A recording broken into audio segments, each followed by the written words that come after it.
Hello, and welcome to Me, My Friends, and I, the podcast where unlicensed adults give unsolicited advice with your host and new friend, Brittany. Go to CVS because I have some coupons I have to use. Why do you always have a coupon that you have to use? Because you have to join the rewards to get the coupons, and the rewards program, they do rewards. I don't know why I'm coming at you left. Because yeah, for saving? when I tell you I have a CVS app, and when I tell you I run that thing down, I am the Karen. I am actually the Karen who's like, I just added these rewards to my account, and I'm not seeing it when I purchased these 3 deodorants. My goodness, they have to, it shows up. Yeah. Okay. But this is the thing, because you have to add it to your card. It's like they want to see that you're using. Yeah. So you have to add the reward to your card. And I've added it to the card, and sometimes it's just not, I know I can read it.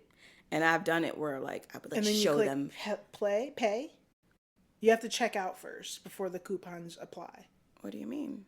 Like, just adding it to your cart, the coupon won't show up. You have to check out. No, I add it. So no, you add it to you add the coupon in the app. You add the coupon to your card, like your digital card. And then I went into CVS and I tried to buy something and then like tried to add. I know you have to start checking out, but it wouldn't show up. It wouldn't pop up. Okay, that's frustrating. Yeah, it is frustrating. And I'm glad it's like you work for CVS. You might as well work for CVS because you did a lot more in this moment than they did for me. Oh, what they do for you? Poor customer service is what they did for me. Oh, that's a shame. Whatever. As you can see, we've started. Oh, we have? No! This is the joys because like you're never going to really know because it's just like we're talking anyway. This is how we talk. Is this real or is this a test? Girl, it ain't a test. Oh, okay. This is not a drill. Oh, now people know I'm cheap. Oh, no, I wouldn't say you're cheap. You know what? No, it's because you understand the value of $1. I love a good savings. I turned it into a really great thing by saying you understand the value of $1 and you just want to call yourself cheap and savings on this. You're not really saving much. Only if you were already intending on buying whatever. Yeah, sure. I disagree. Go for it. You save because the things CVS has, like $4 off a purchase. I wasn't going to go to CVS, but now I'm going to go to CVS because I have a $4 coupon. But what are you going to buy? I could buy a drink that's less than $4 and get it for free. I can get a notebook. You might want to read the fine print on that because... No, trust me, I've used it many times. Okay. I'm just surprised you're not bringing up Grubhub or like, what do you have? Uber Eats. They haven't given me a 40% off recently. And I'm very because you've been about dogging them out for all of their coupons. Like, damn, this bitch Kelly, she don't you stop. act like I go to the company and it's like, give me please, more please. They just give it to me. Yeah, because you're such a great customer. You will use that ish up. I do have Uber One for free for 3 months. You better set a timer. I did. It's in my calendar.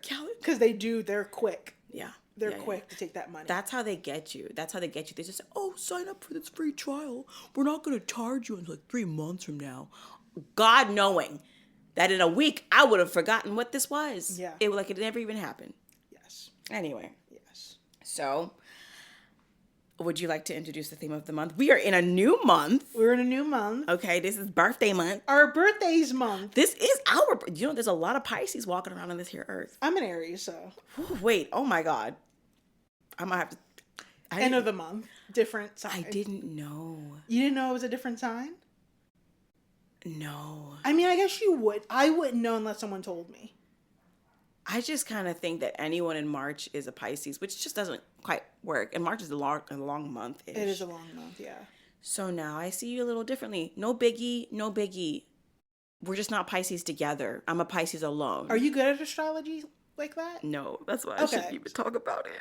I shouldn't even talk about it. But there are people who will be like, they will really try to act like they know me because they know your sign. They know my sign. No, not okay. Yeah. But it also annoys me because I will say things or we'll have conversations and they'll be like, that's a Pisces thing. I'm like, if you don't get off my line with that bullshit, I'm not. No, that's not what that is, sir. That's me being me. Which could be a Pisces thing. Okay, let's move on. So, theme of the month. Yes. Gut renovation. Bum, bum, bum, bum. Oh, I should have done a drum roll before. I didn't announce it, so it's fine. Oh, I'm sorry. Okay, so yes, gut renovation.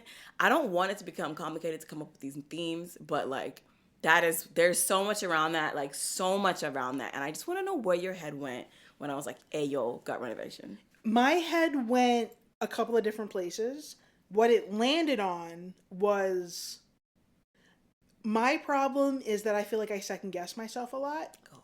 And listening to your gut and like just readjusting that focus in your mind of my gut's telling me something, let me not second guess it, let me, listen to it, think about it, and like trust it, because I feel like my gut is smarter than my brain. And my mom actually gave me a book not that long ago, a couple of years ago. She gave me, my sister, and a couple of my female cousins this book that is about trusting your gut and trusting your instinct and like different situations women have been in. Around men? Not necessarily around men, but dangerous situations. So of course men. Where people trusted their instinct and they got out of danger or something like that. Yeah. Didn't read the book because I was terrified of listening to stories like that, because I'm a person who doesn't trust my gut. Okay. So when I hear gut renovation, I think of restructuring my system to trust my gut more. I love it. I absolutely love it. Not that it matters that I love it, but like that's obviously like one of the places that my mind went as well. Mm-hmm. Can we just, we're going to pause on this for a second. Shout out to your mama, because she is top one for making sure you're safe. Top. Okay. Top. In all the ways, like so involved. So involved. Like if she knows I'm getting home at like 2 a.m., she's like, text me. And then I'll get a text at like 4 a.m. like, you home?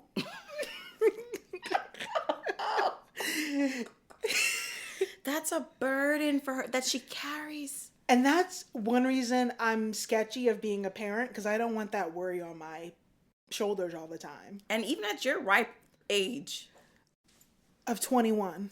We're not doing that on this podcast. Okay. We're honest. I'm 33 years old. Got a blast. Oh, wait, are you really? I'm 33. But you'll be 34. I'll be 34. Don't roll your eyes. That's your age. Like, blame your mama. Like, don't roll your eyes. I'll be 34 in a couple of weeks. Yeah, that's awesome sauce. Is it awesome? It is. Kelly would you rather not? I mean, we don't know what that looks like, though. We don't. Other than death, so. But we don't know what death looks like. We know what it. I mean, we know what it looks like, but we don't know what that looks like after. We could talk about that, but that's probably on a different podcast. That's on a different, yes.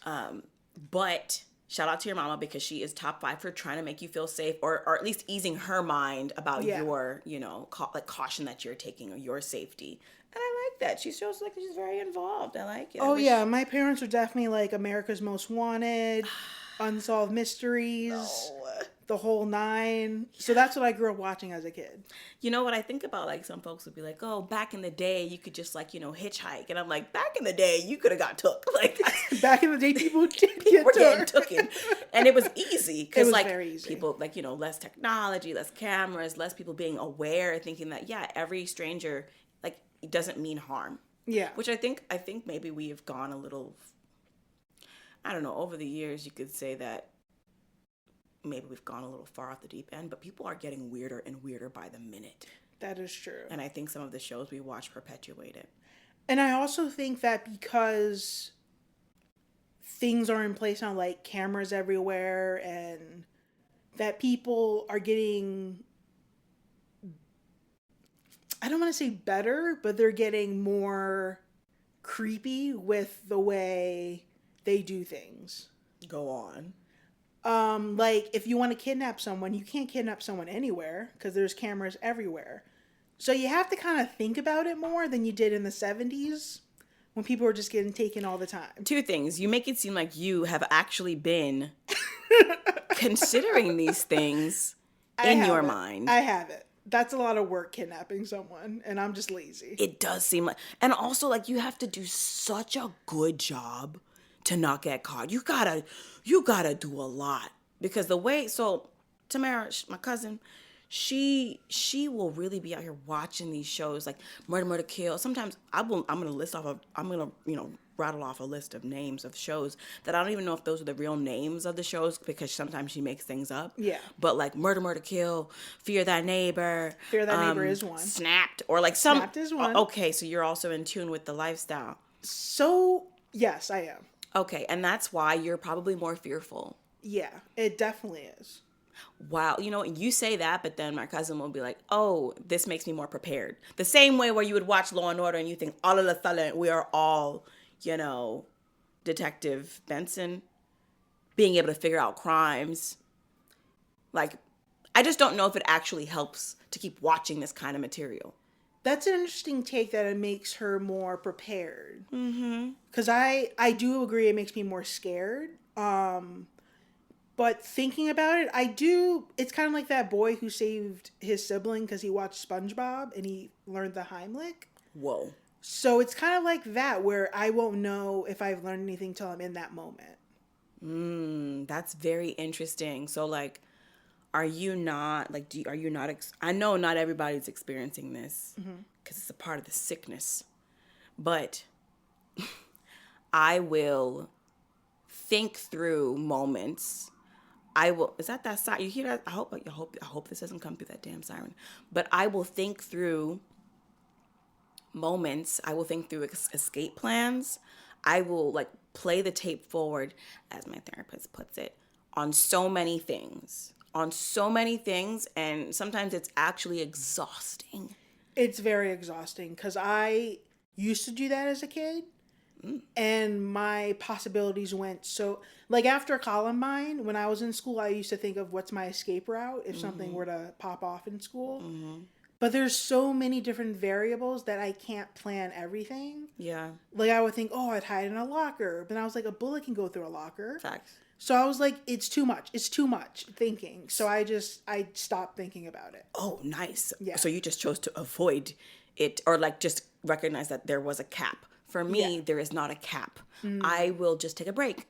I will think through the thing and keep going and take a break and then come back to it. And I'll just keep it in the back of my mind. Yes, it is exhausting, but that's a part of trending trauma or PTSD that I get to have fun with every single day. Do you think that in a situation, is it you thinking about what could happen? Is that better than trusting your gut in a situation, or is thinking about it beforehand and like having a plan better? So I think both of those things you mentioned, I work with both of them. Like everybody gets the love. I would say that I will think through these escape plans, or like what could happen, and have a plan for that, plan A, B, C, maybe D. But when it comes time, like that gut thing, if it's like a physical danger that I might be coming to, I sense it, and it's not like spidey senses, but it's like an awareness that's so heightened. It's paranoia, really. Yeah. It's an awareness that's so heightened where like what I smell, see, what I heard, I can feel someone near me, like all that working in tandem allows me to like recognize it as a gut feeling. And I think it's funny because most people be like, gut feeling. And I'm like, baby, it's not heebie-jeebie stuff. Like, you are aware of certain things, whether or not you are like thinking it through. Like your body has an awareness about certain things, or you having seen this like be a part of a pattern in the past or whatever, you are picking up on these things. This is not heebie-jeebie. Yeah. Like your amygdala, that part of your brain. Isn't it in the back? I don't know. I thought it was in the front, but it could be in the back. Maybe the hippocampus. Oh, no, it's called it definitely starts with an A. No, I'm saying that's a different part of the brain. Oh. I think. The hippocampus? Something. We're not scientists, so I don't even know why I even jumped off this deep end. Girl, I can swim. You probably can't swim, but I'll swim in these waters. Okay, Unknown territory. Okay, unknown okay. waters. But yeah, I think that is like the thing that causes like the fight or flight response. Yeah. For sure. But I'll say that I'll use both, like, information that I know, things that I project, my paranoia, like that skill set. But I will say it's a blessing and a curse, because the same way that I will play those tapes forward around like scary things and things that worry me is the same way that I will like consider things that could happen to have like the best outcome possible. Oh, that's nice. Yeah. And that's partly why I think I'm pretty good with, I don't know, helping people, or like thinking for something that they might not have just considered, something small. I like doing that. Like, that's nice, because I feel like I've never considered doing that for the opposite, like positive things. It's always been negative things that I think, which, yeah, that face is very accurate. And I mean, that's a good muscle to use, and I might try to do that from now on. well, I mean, it still stems from some place slightly dark. Like, I don't want this bad thing to, like, if I'm helping a friend, like, plan a birthday party, like, I don't want XYZ. I don't want A through Z to happen. Mm-hmm. So we're going to solve for it now. Like, preparation is really key. Yeah. It really is key for me. Yeah. And that's, like, personally and professionally. That's good. I like that. But let's talk more about this gut feeling that you have or don't have.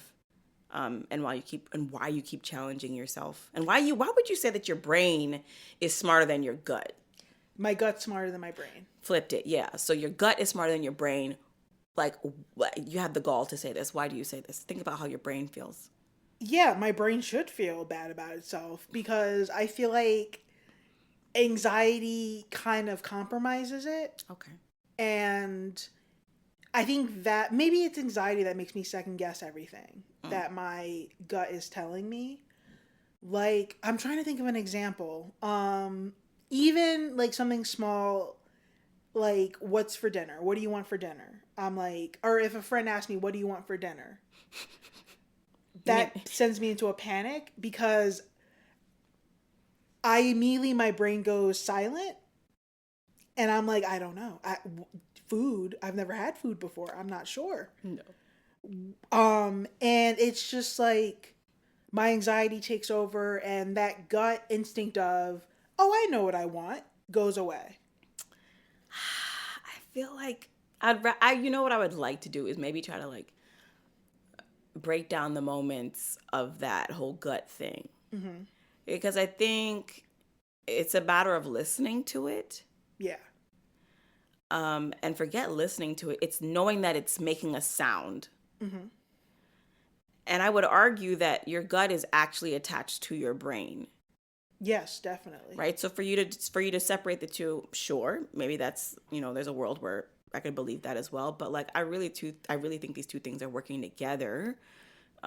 So it's like there is something that you're witnessing from whatever sense you're getting. And you're posed with a decision to make, as small as it might be, maybe 1 to 2 to 3 things to choose from. And this is not just food, but like anything. Yeah. So you're witnessing a thing. I think typically like you might get an immediate response, and then we kind of just bulldoze that response with our brain, maybe. Yeah.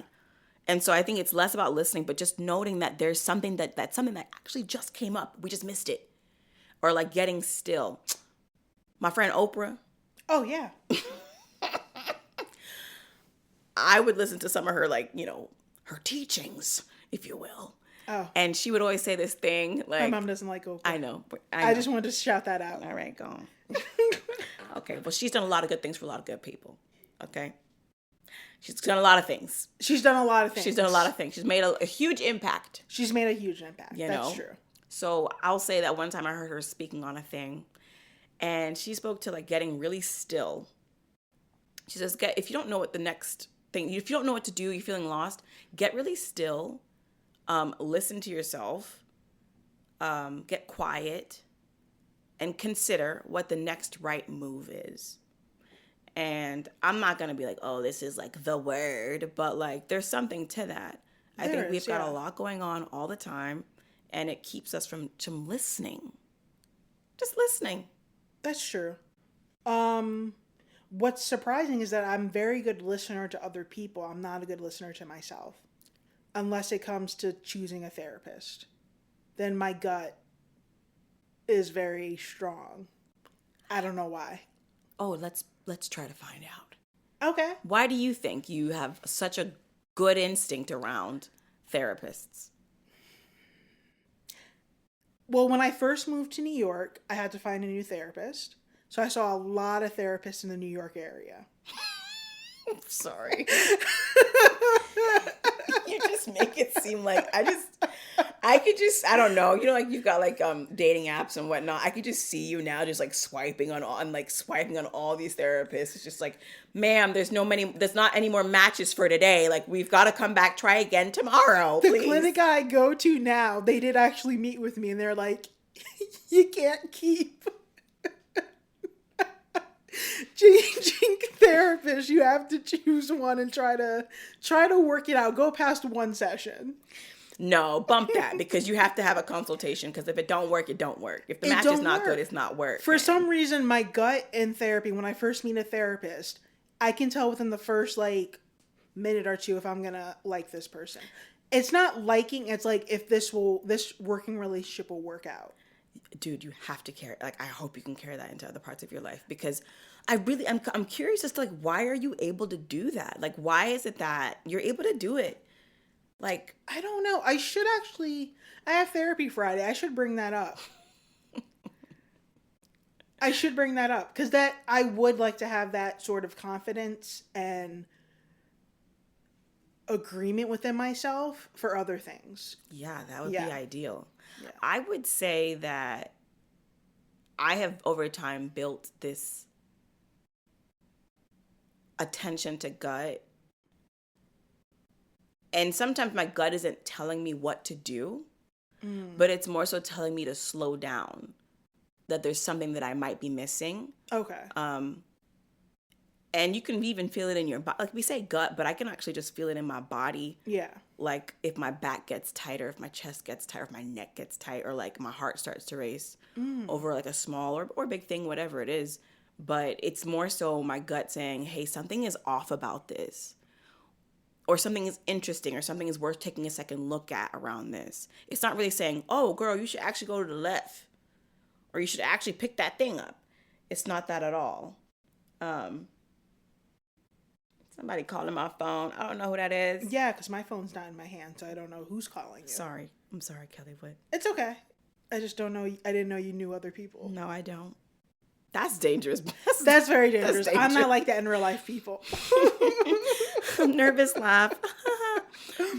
but yes, around my gut is, I think I've spent the last several years just getting closer to what that is, and like what it sounds like when something isn't quite right. Mm-hmm. And I'm not perfect. I'm just close. I'm not really gonna nod at that, Wood. No, that's good, because no one's perfect. But you think I'm close? Yeah, I actually do. Oh my God. That's so funny. Yeah.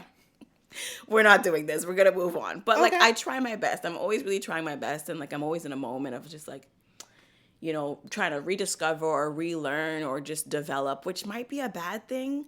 But like, we're all going to die one day. And like, none of what we've done is going to be remembered by us or by the people around us, because they're also going to die one day. Like, we're all trying to preserve these parts of ourselves or make a mark. But like, it's not going to matter. And I don't want to sound morbid, but like, or like too,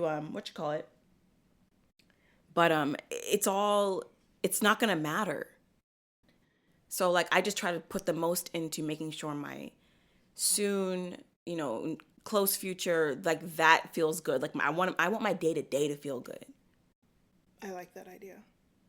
It's not revolutionary, but it's not. But I think a lot of people don't, especially nowadays when everything's like, well, maybe everything nowadays is like instant gratification. Sure. So maybe there is something to like that day. I just want a good day. Mm-hmm. But I think a lot of people also are like, they think long term a lot. Sure. And they're like, oh, I don't know where I was going with that. But yeah, I don't know where I was going with that. They do think long term. And I think, oh, you have the audacity. Like I mean, it's cute. Yeah. It's cute and it's honorable in certain ways, admirable maybe even. But like, you have no idea. You have no idea. And I think sometimes it's possible to get lost in your it's like you start to feel lost in your present because of all this preparation and planning for the future. Yeah, I see that. Absolutely. And I've been the victim of that, or like I've chosen with that thought, with that mentality before. And sometimes it feels good. Like I'm like, yeah, I'm going to be protected in the future. And I'm like, baby, but what if the future don't come? It's scary to, I mean, it's not scary to think about because no matter what, it's going to happen one day. And that, I do think about that sometimes when, like, with simple things, like someone's like, oh, I'll see you next time. It's like, will we both be here next time? Like, I don't know. That's very morbid, but Something so casual. See you next week. Will we? You, though? I don't know. The way the world is now. Girl. Yeah, there's that. Yeah. Okay, well, I'm hopeful that you can begin to like. I mean, you know what? No, you already are doing it. You know, I've known you for some time now, and you're like your confidence has just like grown, just truly over time. Like That's even true. the way you talk about yourself, even the way you talk, even the way you respond to me these days is different from how you used to before, right? Yeah. Like you'll give me the sash, and I think it's phenomenal because got to keep me sharp. That is true. In your old age, we have to keep you sharp. I'll come over there right now. It's like a puzzle. I'll stop this whole thing. It's, the audacity of me because I'm older than you to even say that. Because I'm trying to be respectful of my elders. You know what I'm saying? But yeah, no, I'll make sure they take care of you up in the home. Thank you. Because, I don't have kids, so someone has to. Squirrel, you're right. You don't have a child, nor do I. We have to take care of each other. I do think there's something to that, though. And, like, I don't know. I'm going to go out on a limb here. Okay. This is the limb I actually live on full time. But I have never actually wanted children. I've never wanted children. And I've gotten so much, unbelievably, and in subtle ways from people that care about me. And, I care about these folks.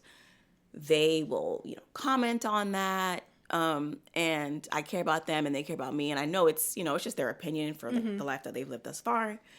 And it's so funny, like when a person, and I will say specifically, when a woman decides that for themselves, or when they not even decide, but when they recognize that for themselves, like I've always been this way. Yeah. This sounds shallow, but it was a little indicative of where I would end up. But I was never the one to play with the Barbie dolls. I wasn't walking around with strollers and whatnot. Like that was never the game for me. Yeah. But like, I genuinely just don't want to do it. I think it's a huge responsibility. It's such a huge responsibility. That you have to be financially. And it's sad to even say, in America, let's say that, you need to be, America. You need to be fine. Cracker Barrel. Cracker Barrel. Yes, financially you have to be very well off. Not well off, but you have to be very much stable. If you want to create, I think, a safe and secure home for this child that you want. I was watching a TikTok the other day about how this woman was like, oh, people who don't have kids, like, who's going to take care of you when you're older? That part. And then it was like a thing where someone responds to that. And they were like, the reason you have kids is not so you have someone to take care of you when you're old. Because there's so many reasons that might not happen. Your kids might not be in communication with you. Your kids might not be able to, financially, emotionally, all these things.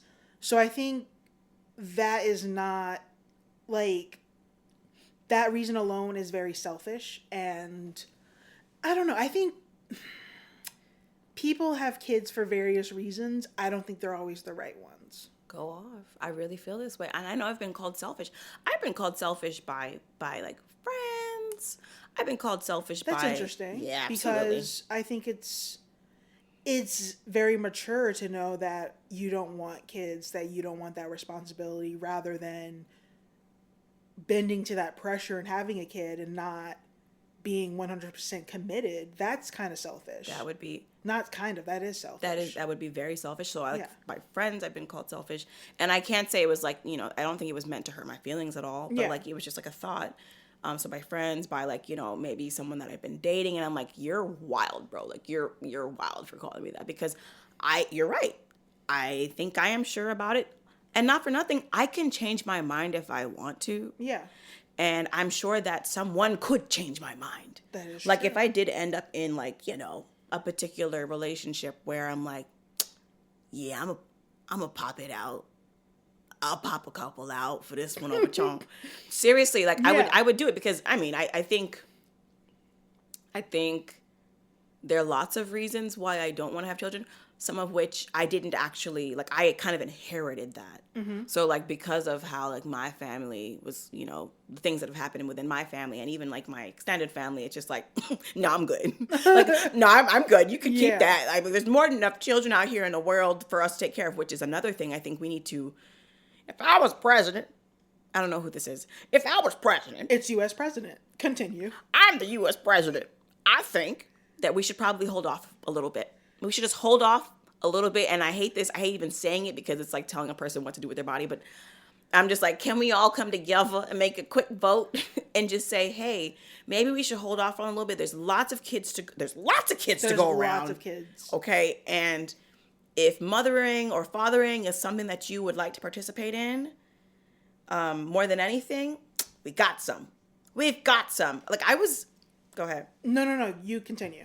I, at a particular point, was in the foster care system. Mm-hmm. And we went from homes to homes to homes. And there's more than enough kids to go around. There's more than enough. And I totally agree with that we have so many kids that would love a home, love a loving family, that we don't need to bring more into this world that didn't ask to be in this world. Okay, wait, can we pause there? Let's pause there. Okay, because nobody asked, okay? The moment I said it, I was like, Regurge. Okay, keep going. But, yeah, in a perfect world, I think that we could hold off on having kids, natural kids, biological kids is the word. Yeah. And, you know, like, get all these kids out of foster homes into stable, comforting homes. And then after a few years, be like, okay, have at it again. But I think that might be a dictatorship. One of my favorite books as a kid was called Among the Hidden. Okay. Have you ever read that book? Among the Hidden? Among the Hidden.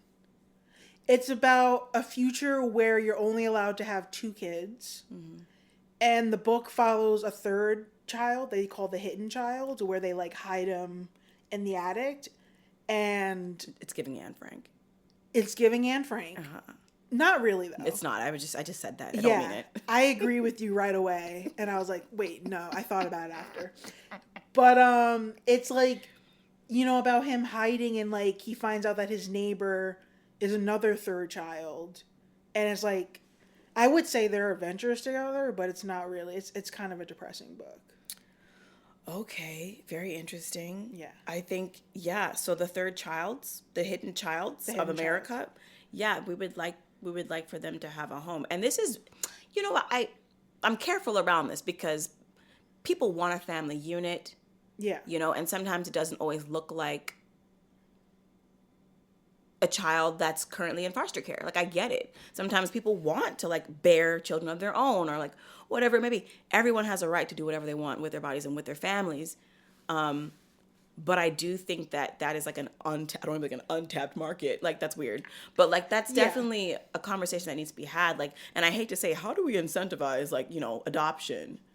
Like, how do you do that? I know that with me personally, I just had this conversation with my therapist actually about whether or not I wanted to be a mother. And talking with him made me think that I don't think I want to have biological kids. If I do become a mother, it probably would be adoption. Mm-hmm. Just because I don't want to I feel like I don't want to pass on any like mental health things to someone else, Wow. anything like that.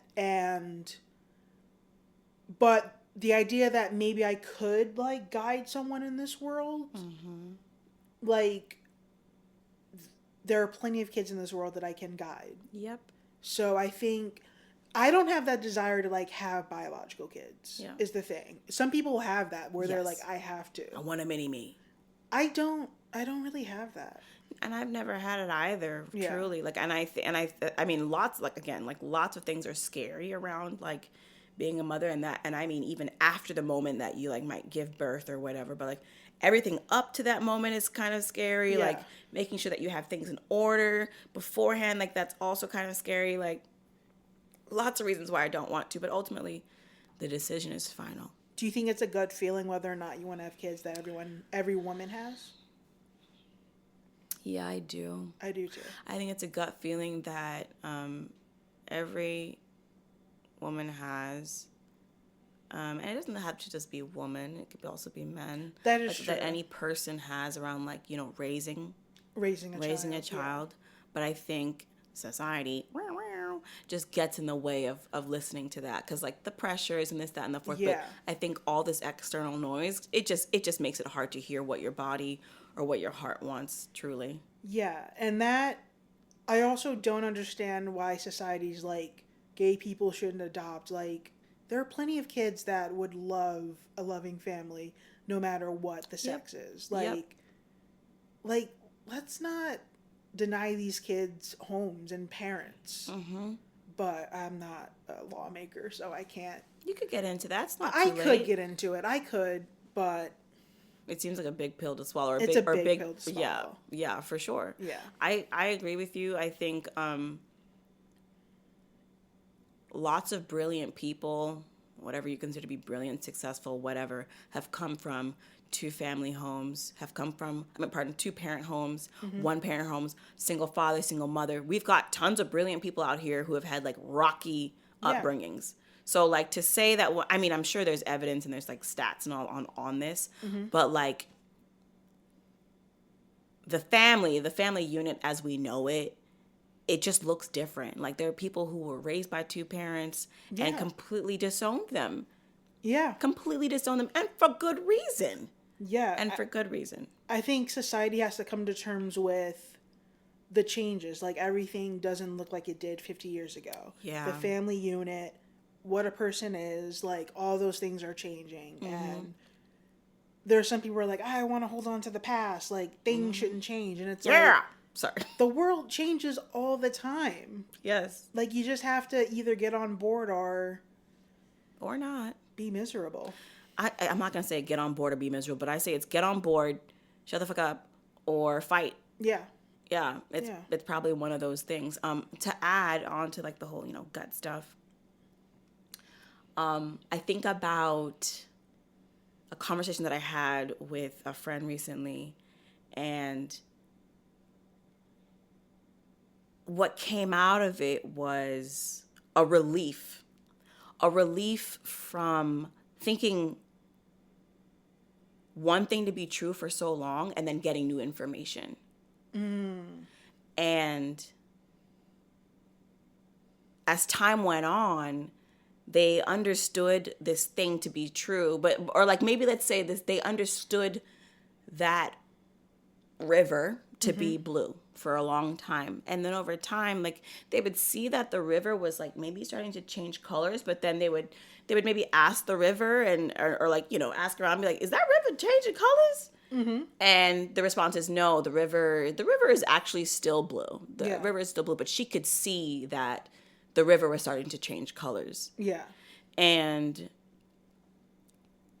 everything that she was seeing was true, but everything that she was internalizing or feeling, it wasn't adding up. Yeah. There was a misalignment between what she was seeing and what she was learning and what she was feeling. And oftentimes I think we want what we're feeling, what we're seeing to add up. Yeah.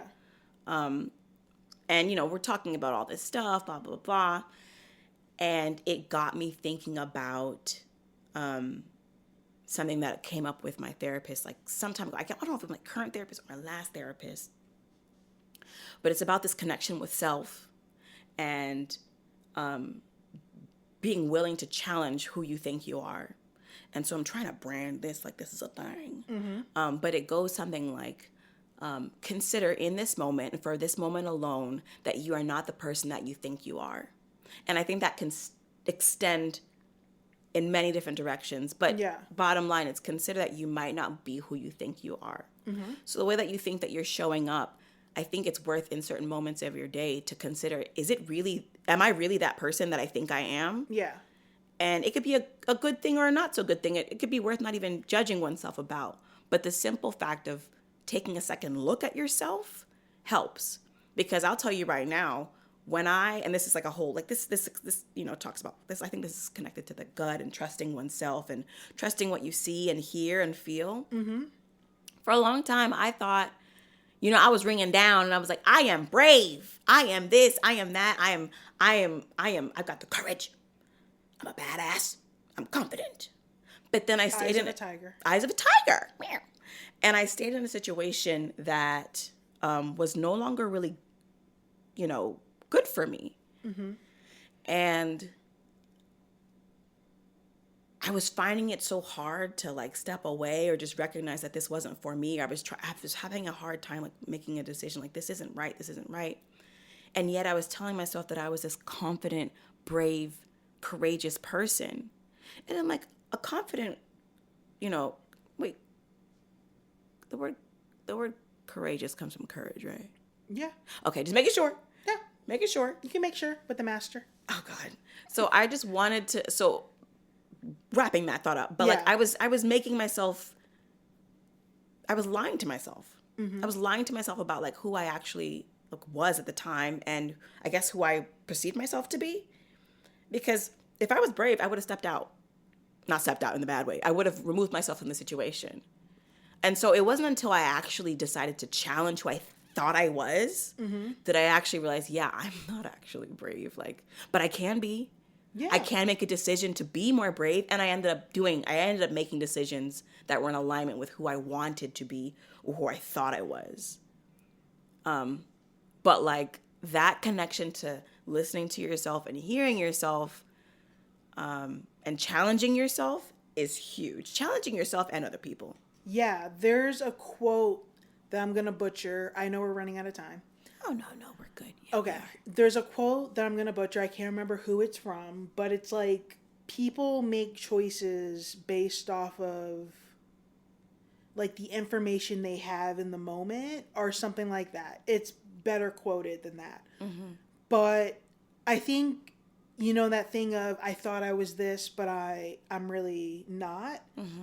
I think based off the information you had, maybe that was an accurate description of you. And you learn new information and that changes. And I think that's okay. I do. But yes, I agree that information can change. But it's so easy for us to get locked into who we think we really are. Yeah. That it's just, so what I'm saying is it's just worth taking a step back for a moment. For just a moment. Because like, if you might be struggling with like things that are happening to you or what you feel might be happening to you that you may or may not have had more control over, take a look at yourself, take a look at your life, take a look at your choices. Oh yeah. I had an instance where I had an old boss tell me, I don't know if we probably had this discussion maybe privately. I had an old boss tell me that she didn't think I was creative. And that completely shot me with who I thought I was, everything. Like my identity was kind of like compromised all of a sudden. And I don't know why I let someone who doesn't really know me outside of work, who doesn't know me really, sort of dictate how I feel about myself. But that information was like, I went to a tailspin of, what if I'm not creative? What if I'm not these things? Like, what if I'm just lying to myself? Ooh. And, I talked with my therapist about it and we worked it out. And I think that the work I'm doing in therapy and the work I'm doing outside of therapy, I'm making a better foundation of who, like the basic things I know I am, and everything else can change, sway, flow. But I think if I have a stable foundation, then that will be fine. Yeah. And I think back then I didn't have a stable foundation, so that's why it kind of rocked my world so much.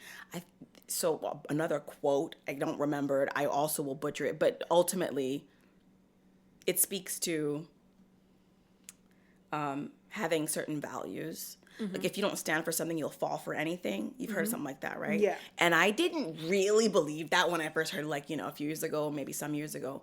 I didn't really believe it. But I really believe it now. Because there are ways that I think I've been challenged or like tried that if I did not have a secure understanding of like what I appreciate, what I value, I would have got. Yeah. It rocked me a little, but I would have got. And obviously there are times in the past where I had been rocked, but like I think I can confidently say or assuredly say now that, yeah, I stand for certain things. I have certain values, morals, ethics, whatever. And when I'm tried, it's easier to deal with because I already know what's up. Yeah. And it makes it easier to recognize when like some bullshit is coming my way. I agree. So we are getting close to time, unfortunate. But I really enjoyed this conversation. I know, me too. And I know we're going to talk more after the mic is turned off, but I really like this conversation a lot. Me too. Yeah, thank you again. Thank you for making a trip, girl. I made a trip during work hours. I wasn't going to say it, but you did. But I was working on the train. No, I wasn't. There was no the day that the MTA has Wi-Fi on the train, whoo, girl. I was thinking about work, though, the whole time. You think they're going to add the Wi-Fi to trains? Didn't they add them to buses? Do they have them on buses? They might as well. I mean, I feel like they need to change so many other things that I'm not even worried about Wi-Fi. I'm more worried about, like, getting the smell up to date with cleanliness. Yeah. Trains run on time. It's so funny that like they use the material that they have used because everything usually looks pretty polished unless there's like gook on something. Everything like looks a little shiny just because of like the I don't know, the material that they used, steel or whatever that's called. But when you see certain things happen, it's nasty, bro. It's nasty. It's a nasty place. I can't even talk because I threw up once on the train, and I still feel bad about that. Because there's nothing I could have done. I was just sick. Oh. And everyone around me was like, oh, I'm sorry. Like, someone handed me tissue. Oh. But it's like, what am I supposed to do? I can't clean. I have nothing to clean it up with. Yeah. And I mean, let them not put garbages or, trash receptacles on the train because that will be all over the floor. Oh, yes. It wouldn't stand a chance. Yeah. But you know what I did see? I think that was a G train I was on. And G's pretty good. The G's pretty good. I can't remember if it was a G or an A, but they are doing something new. And when I tell you, like how you have, it's a train, but you've got subway cars. Mm-hmm. Girl, there weren't any cars. It was all one car. Oh, interesting. The entire length of the train was just like a tunnel. Like the accordion buses? Yeah. It was like an accordion train. Oh. That's terrifying. I don't like that. I don't like it either. Because I kind of like that separation of if something's going on in this car. Boop, boop for them. I can just hop into this car. That part. And I've done that before. Like I've done that before. It was like my birthday one time and we, it was supposed to be a normal, regular, Sunday.